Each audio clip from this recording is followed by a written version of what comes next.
13 June আয়োজন করা হয় University of Liberal Arts Bangladesh ইউল্যাবের মিডিয়া স্টাডিজ অ্যান্ড জার্নালিজম বিভাগের কারিকুলাম ইন্টিগ্রেশন ফোরাম সামার 2026। এটি ঢাকা বিশ্ববিদ্যালয়ের মোজাফফর আহমেদ চৌধুরী অডিটোরিয়ামে অনুষ্ঠিত হয়। এ সময় উপস্থিত ছিলেন মিডিয়া স্টাডিজ অ্যান্ড জার্নালিজম বিভাগের প্রধানসহ অন্যান্য শিক্ষকরা। অনুষ্ঠানের শুরুতেই platform society in the global south বিষয়টির উপর উদ্বোধনী বক্তব্য রাখেন ইউল্যাবের এমএসজি বিভাগের প্রধান doctor Suman Rahman. Digital platform বলতে যেটা বোঝায় ডিজিটাল পাবলিক স্ফিয়ার, যেটা ডিজিটাল স্পেস, ইন্টারনেট একটা open space, fair chances for everybody, right? And when it reduced into platforms, a few platforms, we দেখো যে ডিজিটাল পাবলিক স্ফিয়ারে যেরকম এম্পাওয়ারমেন্টের কথা ছিল আমাদের।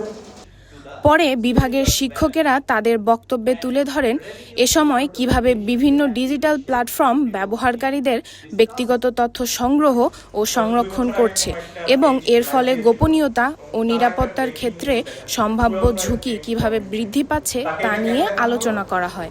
কারণ হচ্ছে ঢাকায় এই মুহূর্তে এটা খুব ঢাকার সবাই এটাকে অনেক লাইক করতে, শেয়ার করছে, এই বিষয়ে আলোচনা করছে। At this point, some of us spend more time with platforms than our own families. And do you know what? Unlike our families, the platforms, they never stop asking for your attention. কিভাবে digital platform ব্যবহারে সচেতনতা বৃদ্ধি করা যায় তার উপরও গুরুত্ব আরোপ করেন বক্তারা।